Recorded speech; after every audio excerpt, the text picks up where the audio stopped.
Hey everybody, it's Coach Hughes here with another episode of the Be Best You podcast. The tagline again is "No one's going to follow a mess." I'm really excited to have Monty. I know I throw that in there; it gets a little chuckle, but it's true. I'm not going to follow a mess, and nor should I expect people to follow me. But I want to introduce you guys, Tracy Fox. Hello, Tracy. Welcome. How you doing, John? Thank you. Excited to be here. Yep, we have mutual acquaintances, and I know you've worked with our company, and I was able to hear you speak at one of our conferences, and I was able to pick up a couple of your books, which we'll talk more about right here. And if you understand, you have to be happy with yourself for anybody else to be happy with you, and then how do you have that? I don't even want to call it balance anymore, but how do you have a work life? And I'll let you explain it better than I can. But I'm really excited because I know we only have a limited amount of time, but in thinking about who I think can add a lot of value to the listeners that are going to hopefully listen to this, you're one of the people that I think I could probably have 10 podcasts with. But I think we can't do that. So maybe we'll just start and pique a lot of people's interest. So then we'll tell them where to go to learn more about what you do and the tools that you have. So can you share a little bit about what brought you to this point? Well, so I got a degree from NYU in coaching way back when, and I just always knew I wanted to help people. And what I like about coaching versus anything else is it's all about really self-empowerment, that you have the ability to have the life you want. And it's really not that difficult. It's just that you have to do the inner work. And what I have found over 20 years of doing this is most people want to work from the outside in, not the inside out. And so they're always in reactionary mode. And I always tell people, you're either running your life or your life is running you. And so, the basic philosophy, and it is easy, is you have to run your life, period, end of story. Yeah. The Be Best You name came from that, where I realized myself, I need to work on myself, and we all do. And I just remember being like, what happened was just feeling like maybe not a hypocrite, but I always felt standing in front of people, giving them advice and them taking it and using it and finding success with it. And then I always felt like when the curtain got pulled back, would they be disappointed because I wasn't doing everything that I was telling them to do, which is part of it. But the Be Best You, because no one's going to follow a mess, meaning you have to be the best version of yourself in order for people to choose to follow you. And I love that, working from the inside out. You're absolutely right. And so. Well, the reason that's so important is, again, I just think everybody complicates it. And if you're working from the outside in, that's a lot of pressure all the time. I have to be good at work. I have to be a good husband. I have to do this. I have to do that. I have to be a good exerciser. I have to be a good achiever. That's just way too much pressure and too much work for any of us, right? And also then you're always in when-then mode, meaning when I lose the weight, then I'll be happy. When I make the $1 million, then I'll feel rich. When I meet the right person, then I'll finally be fulfilled. That's no way to go through life. The way to go through life is here and now, to make a decision that you're going to honor your life by being happy, right? Yeah. Happy in your heart, peace in your mind, and live from that place. And when you live from that place, then everything really does work out exactly as it's meant to work out. Yeah. We talk, it's one of the aha moments through the course of the week. So I have 5 days, unique days, to kind of break people down a little bit and then gain their trust by Friday. A lot of places, some people have a day to do it, and it's, gosh, that's got to be hard. So one of the things we talk about, and you can see people's reactions, I say the difference between selfishness and selflessness. And when you don't take care of yourself, that's actually selfish. And a lot of people don't know or feel guilty about taking time for themselves and taking care of themselves, because they're always giving. And when they don't take care of themselves, they can't be any good to anybody else. That old airplane and yes, metaphors used all the time. But I hear that's what you're saying. And what would you maybe say to somebody who's just is reluctant to say, I know, but they come up with the excuses of not being able to do that? Well, I think it still goes to why aren't they able to do it? And again, if you're going to be a person of service, which it sounds like what we're talking about, that these people feel like they can't take time for themselves because they always have to be in service mode. That's still a diagnosis of the same problem I'm talking about, which is they're still trying to get approval or their self-worth met by saying, but I do all this stuff for other people. And that's the trick. It's not going to work then because you're still living to outside validation. And outside validation is an endless journey of never getting fulfilled. And so you can even play that game in service mode, which is, oh, but if I just do more good deeds, then I'll be known as a better person. It's still not going to fix your problem, which is you're looking for validation in all the wrong places. Well, and I can speak from experience because I was fortunate enough to be awarded the Lifetime Achievement Award down in Florida. I think you were there at that time. I was there for that, but I was asked to have one word ready and I didn't know what it was for. And then it took a while, and I was in the room with my wife back and forth, and we had a couple of words, and I ended up getting up to stage and I said validation. And a lot of people were like, what, why? And I think a lot of it was, I always questioned my value in what we were doing. But to your point, I think it is I did a lot of that myself. My self-talk was, my parents didn't raise me. My parents loved me. I was very fortunate that way. It was just something for me, whereas I always felt like I wasn't good enough. And then being awarded that award was kind of a watershed moment in the sense that I was like, I got to give myself a break. And once I did that, and it wasn't overnight, certainly, but now I am way more at peace in a lot of areas especially my career, way more at peace in the validation mode. Well, again, I just think that is the key to life, quite honestly, is 99.9% of the problems in the world come from people not feeling worthy. And whether that worthiness comes from bad parenting or whether that worthiness issue comes from bullying in school or wherever it comes from, it came somewhere along the line. And then people spend the rest of their lives trying to prove they are worthy. And whether they try to do it through making more money or getting on the cover of a magazine or having the right group of friends, it's just an endless chase to nowhere. And so what you have to do is start with, I am worthy because I'm born and I have a place on this planet, and therefore I am worthy. And if I start from worthiness, then everything else eventually just falls into place. But most people try to get worthiness through all this work and effort, and you don't get it from work and effort. You get it from acceptance of who you are. Yeah. So the 5-day course kind of frameworks is on Monday. We've evolved to this, by the way. Monday, they do a life assessment. They evaluate where they are in life. And then we say, before you start going, if you're happy with that, what's your plan to maintain that? Most people want to improve in an area.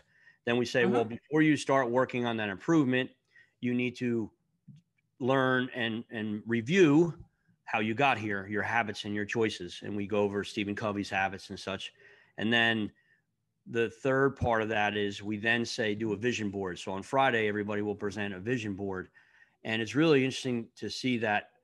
And then most recently, sorry to talk too much here, but I think to your point, we heard Dabo Sweeney from Clemson speak about that mirror and the dashboard, where you can't live in the mirror. You need, but you can't not drive with the mirror. So you need it. And too many people hold themselves back because of whatever circumstances. You can't change that, right? Well, not only that, but again, if people understand that you live from your identity. So it's the most important thing. You better decide who you are, right? There's that old saying we tell our children, decide who you are or the world will do it for you. Well, most people are letting the world do it for them. What you have to do is decide for yourself who you want to be. And then you can look forward and set goals and all the rest of it. And if you have a past that is still haunting you, then take care of business, decide what you want to do about your past, clean it up, forgive people, have those conversations, whatever it is. You literally can do it in a week. This is not, again, it doesn't have to be this big, deep thing that you're in therapy for years and years and years. And then get on with your life, because it's a precious life. It's a one-time offer, and TikTok, it is getting shorter by every day. Yeah. I was able to, a mentor of mine in the speaking world, Scott Eric Chester, used the 100-foot measuring tape, 87 years. And you look where you are on the timeline, and a lot of, I mean, us, sorry to say this, but we have a Yes. lot behind us, not a lot in front of us. And, That's right. you know, like you were saying, you don't really have, you know, you think you have time when you're young and you're 21 but it goes fast as we both know. So, and you also don't know when your life is going to end. And many people don't get the whole 87 years. So right. Yeah, True. that too. True. Mm-hmm. Well, so the first, I don't say your first book, but the book that I think, I know that you spoke about to the company I was with, and I think a lot of people are looking, you know, how to be happy in there. I'm not sure if actually that's the first one. If they were to suggest reading both of them, which I think everybody should, is there one that you think they should start with of the two? Well, I'm a big believer you should start with happy self, because again, if you're not happy within yourself, you really can't be happy at work with all the strategies and suggestions in the world, because you take yourself wherever you go. So when you show up to work, if you again are happy and you have peace of mind and happiness in your heart, you're going to be happy at work. You know, you may not always be happy, but you're going to reside there and then make other decisions or whatever goes on. So you have to start with happy self. And the first thing I talk about in the book is you have to live by principle, not by preference. And again, most people live by preference, meaning they get up in the morning and whatever the way the wind blows is how they live. If someone's nice to them, they're in a great mood. If somebody maybe, you know, gives them some critique, now they're in a bad mood. If a customer comes in and does this, then they're in a great mood. If a customer does that, they're in a bad mood. They're constantly in reaction. You cannot live in reaction mode unless you want your life to be up, down, up, down, up, down. A much better way to live is by principle. And a principle is a predetermined mode of conduct or thinking. And you can have principles about anything. You can have a principle about the language you use. You can have a principle about how you treat other people. You can have a principle about how much time you spend at work versus how much time you spend at home. But you have to live by principles. And again, most people do not. So we work on, and it's, you know, the buzzwords out there, culture, employee engagement. We work on core values. And you know, when you talk about principles, you know, if we get 5, 6 core values, would the principles support a core value in your mind, or are principles and core values the same thing? How would you frame that? Because I think your principles come out of your core values. Okay. All right. That makes sense. Depending, and again, on who you want to be from your identity, right? What your values are as a human being, then you set principles around them, because you can't have a value and then not have a principle in terms of how you're going to either think about it or act it out. Right. Right. Does that make sense? No, it does, because we talk about the traits and behaviors that support the core values. I haven't really, the principles piece, actually, I like that. I think that just adds another layer to helping people understand, one, why core values are important, and then what supports each one of those core values. Well, a principle is almost like a commitment to yourself that you're going to either think a certain way or behave a certain way. You're very disciplined. You know, there's a discipline around having a principle. Right. Like I always give the example and everybody laughs at it, but one of my principles is I don't use profanity. And I'm the last person on planet Earth. I just don't like it. I think it's aggressive. I don't even like it in sort of locker talk ways. Sure. I just don't like it. So that's my principle, that I don't use it.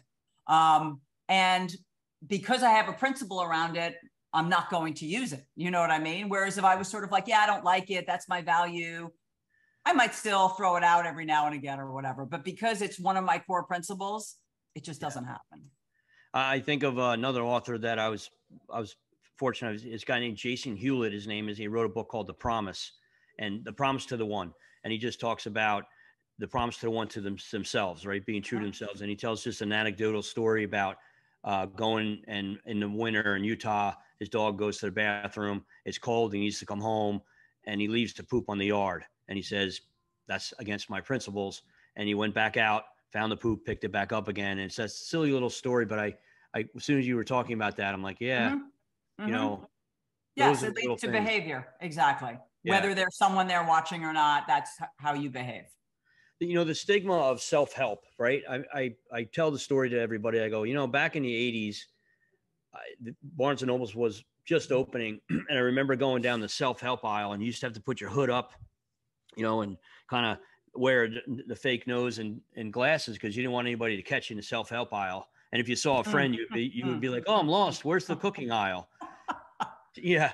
But and then the Zig Ziglars and the Earl Nightingales, and then you get the Tony Robbins guys coming in. You got this whatever's V guy, and but there's a stigma on self-help, but everybody wants it, everybody needs it. And again, maybe it's probably one of the things you counsel is that sometimes you got to get your ego out of the way, I guess. But what would you speak to somebody that's yeah, I know I want to be a better version of myself, but I don't know if I want to talk to somebody, or I don't want to, it just sounds kind of goofy. The reason I ask that question is I hear that people will come up to me and go, I don't know if this is it for me, but what's the value of it, of going out, and why shouldn't there be a stigma on that?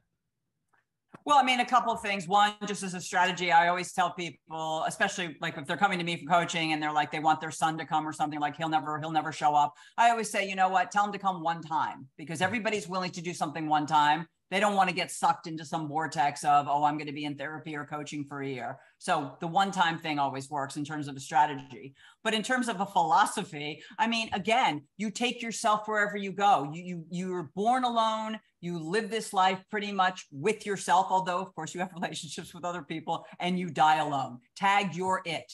And if you don't do the maintenance on yourself, then that's just silly. I mean, it's absolutely silly. Why wouldn't you? Why wouldn't you get all the help you absolutely could to live a happy, empowered life? Anything else just seems, it seems ridiculous to me. I think it's the opposite. I don't think it's goofy to get self-help. I think it's goofy to not get self-help. Yeah. And I think there's different approaches where, you go in and you ask somebody for help, but you would prefer to hear them tell you that it's not your fault, and they want to hear what they want to hear to make themselves feel not as bad as they are.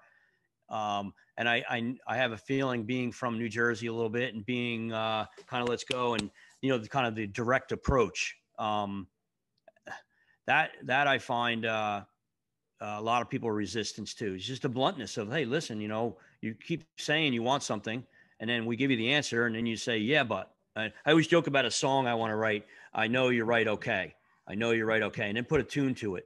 I know. All right. Okay. I just, just like, what? All right. Well, what do you want me to do? I can't do it for you. Right. I see a lot of resistance there. And I hear myself too in this, where, again, you have a great marriage, a husband-wife workbook, and my wife is ready to go, and we started in it, and I have to fulfill that commitment and continue to do it. So we'll let you know how that works out too, by the way, which we'll talk about later. Well, two things I can say about that. One is personal accountability is the key to happiness. Mm-hmm. Again, so if you want to know the quickest bridge, the quickest path for you having a happy, successful, enriched life, you got to look inward.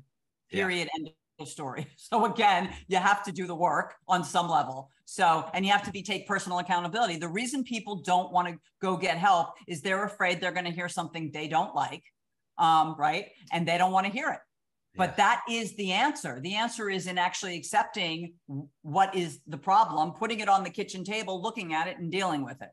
If people really believe they're going to sweep it under the rug, it doesn't work. The rug pile just gets higher and higher, and you keep stumbling over it for the rest of your life. It's just so much easier.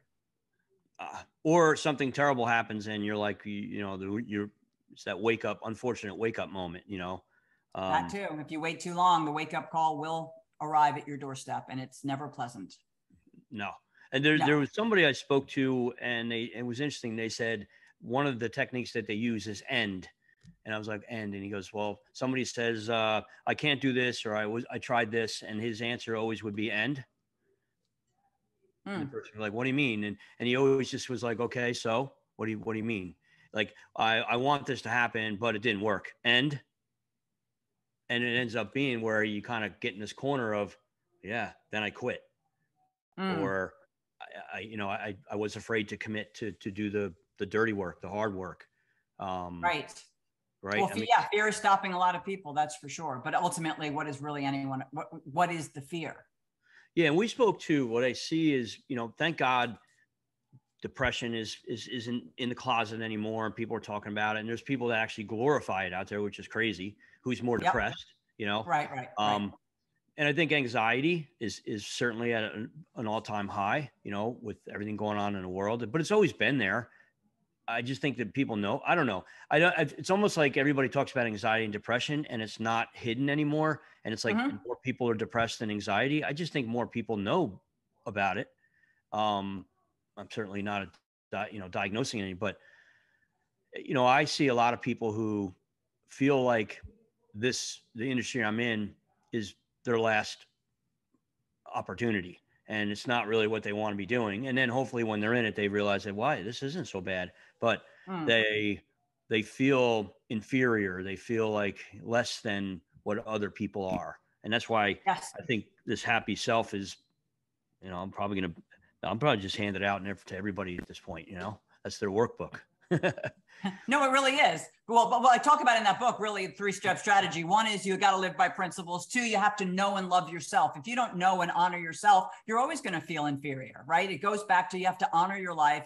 And then the third one is you got to connect to your higher power. And I don't care if your higher power is Buddha, Jesus Christ, the universe, or a tree, there is a higher power. And whether you do that through meditation, or you do it through prayer, or you do it through silence, there's all these ways that you can connect to the things outside yourself, the universe outside yourself. And if you practice those 3 things, again, you will live a happy and empowered life. Yeah. And I think that's it. In order to, love somebody, or else you need to love yourself first. All those kind of people think are cliches, but they're true. Yes. And then I like how in the book you do give 3 tangible steps. And I think and it's not a huge, the thing I'd like too, is it's not like this long book that can be overwhelming. It's a workbook, handbook in one way, but it's easy to read, and it gives you that roadmap to, becoming, the best version of yourself. And then again, you're not going to become it.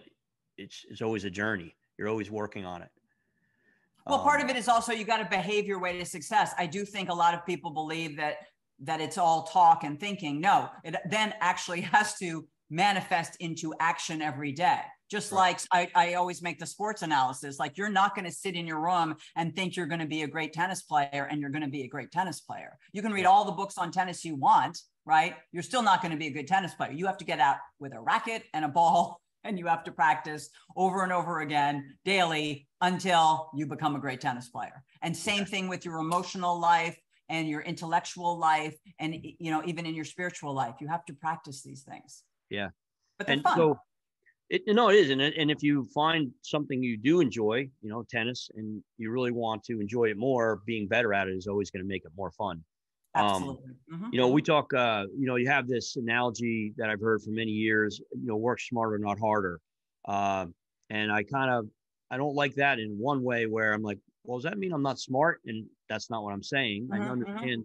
Yes. So I teach people, continue to learn to work smarter, always work hard.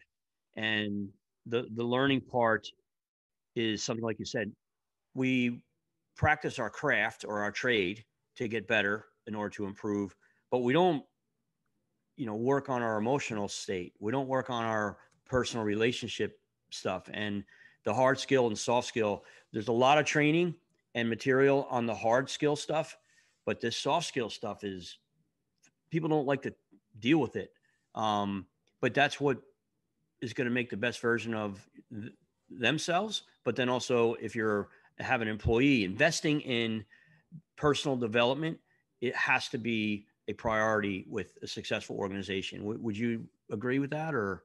Well, not only would I agree with that, there's only so far a skill is going to take you. And again, great business is ultimately about great relationships. And whether that's the relationship with yourself, because you bring yourself into work every day, it's a relationship with your peers, the people you're working with, a relationship with your boss, who you need to know how to, or with back down to your employee. And of course, ultimately with your customer. The whole thing is about relationships, but relationships are not, there's not a skill to, yes, maybe there's some skills you can learn around relationships, but it really comes down to the behavioral and emotional, depth that you need to learn. And so anytime you can invest in that kind of training, of course, it's invaluable to business.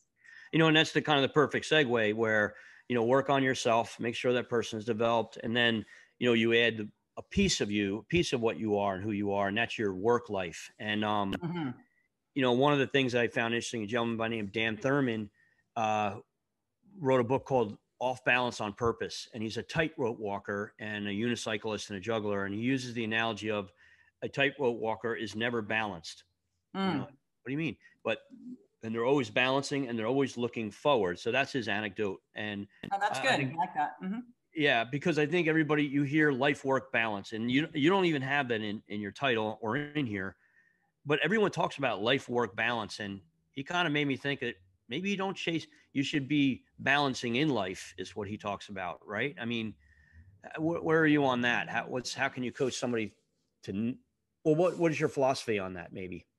So my philosophy, and whenever I speak, I talk about this, and I'll mention it here too. And I talk about it in the book, that in Japan, they actually have a bridge that goes from, everybody has a bridge at their house, or many, many, many people. And it's not because they have a river running next to their house. It's a bridge from the driveway to the front door. And the reason it's an intentional architectural design is because they are trying to tell people that when you leave work, and you walk across that bridge to come home, you're leaving work behind and you're fully investing in your family. You're showing up as either a husband or a father or a friend. And so you've left work behind and you're crossing the bridge and you're really making the transition. Same thing in the morning. When you leave your home, you're leaving that and you're really now going back to your professional life. And so in terms of work-life happiness, my whole philosophy is, I don't know if it's a balance like, 50-50. No, I think it's when you're home, be 100% home. And when you're at work, be it 100% work. And you don't need to overdo either one of those things. And we do have a problem in this country where people feel that they have to work every night till 9 o'clock and they can't take their vacations and all the rest of it. I'm not about that. I'm about, whatever you're required to do, show up and do it at 100% level. And same thing at home, be it 100% level. Yeah, so I won't say the person's last name. His first name is Mike, and you know him. I bought him a little small miniature bridge, and I gave it to him last night because he comes into the class every week, and one of the things he talks about is he's got a very successful career, but one thing he learned was that he didn't learn that until now, and he's happy because he does have a lot of life in front of him. But so that was. That's great. Pretty, yeah. That was pretty cool. That's very cool. Okay, give it 100%, give 100%. They talk about you can't bring your personal life to work. I get that, but your personal life does come to work with you. It's drama that you want to save for your mama, they say, right? And, it's kind of joking around. And I think part of it is, if you go home, like you said, and you're not there for the spouse, that doesn't end well. And then when you don't have a good relationship at home, that comes to work and that doesn't end well. And, you're not just working on you. It is complicated, right? I mean, you're working, there's a lot going on. No wonder you can't work on yourself because you're always trying to work on everything else, And I think that's the balance, especially young people. They're trying to build their careers. They're working harder than the next guy. They're trying to make opportunity for themselves. Okay, I'll leave it this way, and then you go. My chiropractor said, "You spend your youth to gain your wealth, and then when you don't work smart or live right, you spend your wealth to regain your health." And when he said that to me, I was like, "Wow, that's true." Yeah, I was like, "Wow." Because that's what I did. I worked, I raced this way. I everything I did was go, and my body's breaking down, and then because my body's breaking down, I slow down, and then I start to rust, and no one wants to be around somebody who's miserable when he gets up in the morning because he's in pain, and I think that happens quick. No, agree. I'm 100% agree. And so, you have to care for yourself, and you have to. It's interesting. I don't know if you had read this, but there's a huge movement right now called quiet quitting. Have you heard about this? On the news yesterday. First time I heard it. Okay. It's a huge TikTok movement, but it's this next generation saying, I will do what I am paid to do, and I will show up and I will do the work, but I don't want to stay every night till 9 o'clock. And I don't really care about getting ahead of the next guy anymore, because what's important to me is my life and my health and enjoyment of the time I have here on planet Earth. And it's interesting that this generation, and maybe it was, activated because of COVID, but they really are taking that much more seriously than maybe our generation, where we were like, we got to get ahead, we got to get ahead, we got to get ahead. I don't know Yeah. that's as important. Yeah, I think it was NPR, and a girl from Wall Street Journal, I think, wrote it, or wrote just, it's been around, she said, for like the last year or so, and it's a study. But yeah, I mean, I think that's, and then, what happens is you get the generational differences in perspective, and they think that these kids are spoiled and not, but you know what? There's something to it. It's, there's something to not, I remember watching Charlie Rose, and he did an interview with a guy, and his father was from the Greatest Generation. And he said that generation felt that the new generation was lazy and didn't have the same work ethics. And the guy said, why would I want to have my dad's work ethics? He goes, my dad went to work before I got up, came home after I went to bed. And when he was there, he was pissed all the time or drinking. So why would I want to, why would I want to do that? What the heck? So they got something. I think, you need to go home, and maybe working all the time to get whatever is not fulfilling. That's for sure. Well, also, I keep hearing that this generation is selfish or whatever. Yeah. I haven't found that to be true. I have 3 sons, and I know all their friends, and they are in that age group of, 20 to 27. I don't think any of them are lazy. I think they're hardworking. They have a lot of integrity. So maybe people are seeing some of the antics that go on social media, and they're then, taking that quality and putting it on the whole generation. But my personal experience, and I coach a lot of kids in that age group too, is they're not lazy at all. No. They have a lot of integrity. They want to do the right thing about a lot of things. So I just haven't found that to be true. And two, that whole Y generation from the last 15 years, it's there's so much power in Y, and it's empowering when they find their why, and then when you can provide the why, whatever they're supposed to be doing at work, where 25 years ago, you didn't ask why, it's because, and I told you so, or else. Yes. But I can keep you forever and ever here. And maybe there's going to be another opportunity to come on, but I think you spoke to a big demographic right there that I speak to, and I hope will watch these podcasts, or people who are a little older who watch the podcast will maybe have a better understanding of the demographic. And that's that 21 to 27, 30-year-old that, works hard, gets to a level, and then now is in charge of other people. And there's a lot of responsibility with that, but then they're not responsible in their own lives, whether it be financially, whether it be in their relationships, whether it be in your behaviors outside of work.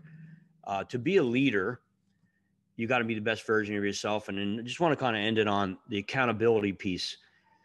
21 to 27 years old, what would you say to them to kind of not wake up, but be aware that if you don't start now, it's going to be a lot harder when you're 37. So in both books, I think this is relevant, and I'll tie it together, but in both books, Happy Self and Happy Work Life, I talk about Bronnie Ware, who's a nurse in Australia, who worked with people in hospice, and they have, a week left. And she decided to ask them what they regret most in the world. And, she went down the line. I wish I had been happier. I wish I had stayed in touch with my friends. I wish I hadn't worked so hard all the time. But the number one regret, and there were thousands of people in this interview, so it's fascinating. They all said the same thing. The number one regret was, I wish I had lived a life true to myself and not a life that others expected of me. And I say that is so powerful, because can you imagine all these people at their end of their life and they felt they never were true to themselves? They never lived an authentic life. Like, you get one shot at this, and then you realize at the end that you never had an authentic life. Like, talk about a waste. And so that can be a lesson to all of us. And it can be a lesson to that group in particular, because you have to be true to yourself. And the way you're true to yourself goes back to everything you're teaching, which is know who you are, know what your values are, know what you stand for, and then you're going to be successful no matter what you do, whether you're working at a cashier somewhere or whether you're, top of the line managing other people. If you live to yourself and you understand what your values are and what your purpose here is on planet Earth, you will be successful at any endeavor. Yeah. Yeah. I just got goosebumps and the willies, and what else? There's a couple other things that's happening there. Yeah. Yeah. It's that's awesome. And I really appreciate you taking the time. And And, I am actually going to add probably for this course, for sure. I think we'll maybe even add the Happy Self book to our toolbox that we give them. And then from there, they can, on their own, hopefully pick up. I know you have multiple books, and I know some of them are very faith-based, which I love. My wife is enjoying all those. So what would be the best way for people to learn about your material and what you do? What website? Yeah, so I'd love it if everybody just went to my website. Everything's there, tracyfox.net, not .com. It's .net. Like we're all fishing. We're going fishing in the net. Nice. Yep. And again, there's a lot of books that I get to read and share, but I think sometimes it's just getting somebody to start on something. I think this is probably a good starter book right here to get people kind of at least moving in that direction.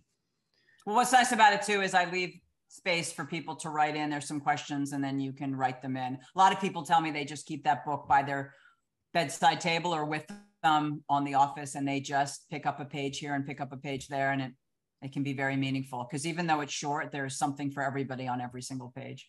Yeah, good. And I know maybe it could be another opportunity for another conversation maybe, but I'm a girl dad and the uniqueness of the women's perspectives today. And, I watch my daughter and I look where she is and where she has to go. I have a very strong wife who's very successful. And, I'd love to be able to chat with you even about some of that stuff for woman's perspective on this, because there's unique perspectives for both.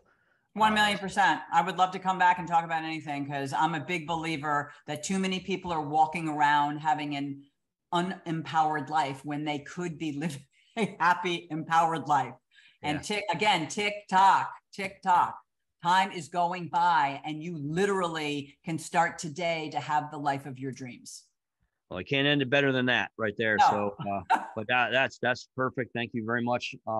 Thank you for having me. Yeah, it was great. So, well, again, hopefully you guys got a lot out of this, and we'll continue to get more if you get to Tracy's website, tracyfox.net. Again, no one's going to follow a mess. So, and you heard it here today, working on yourself is the first step. Be best you, right? So absolutely. Thank you, Tracy. Thank you, John.